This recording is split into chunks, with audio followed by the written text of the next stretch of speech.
Bismillah, alhamdulillahirrabbilalamin, assalatu wassalamu ala rasulillah, amma ba'du. Apa kabar anak-anak Umi hari ini? Semoga semuanya baik ya. Hari ini insya Allah kita akan belajar tentang teks non-fiksi.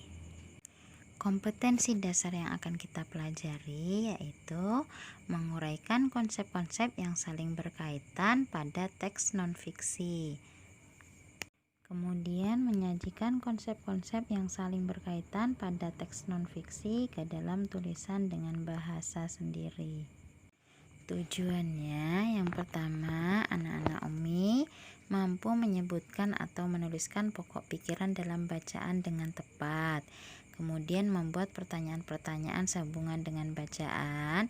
Dan yang ketiga, menentukan pokok pikiran suatu teks non-fiksi.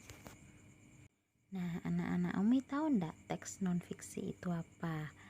Ya, teks non-fiksi itu adalah teks yang berisi informasi berdasarkan fakta atau kenyataan dalam kehidupan sehari-hari.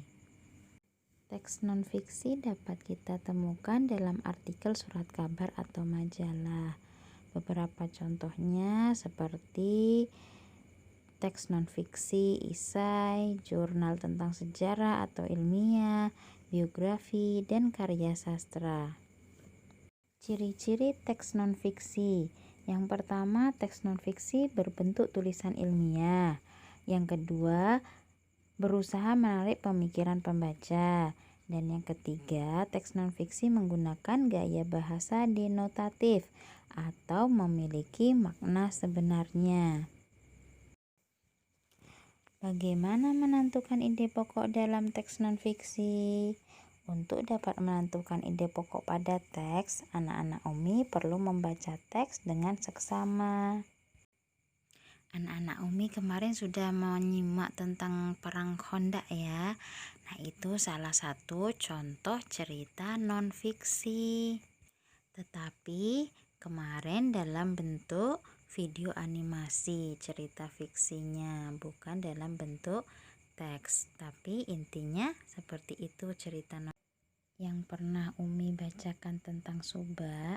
Nah, itu salah satu contoh teks non-fiksi, tapi Umi bacakan teksnya.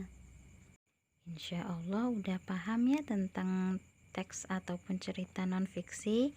Maka dari itu tugasnya di halaman 75. Silahkan dikerjakan di buku tematiknya.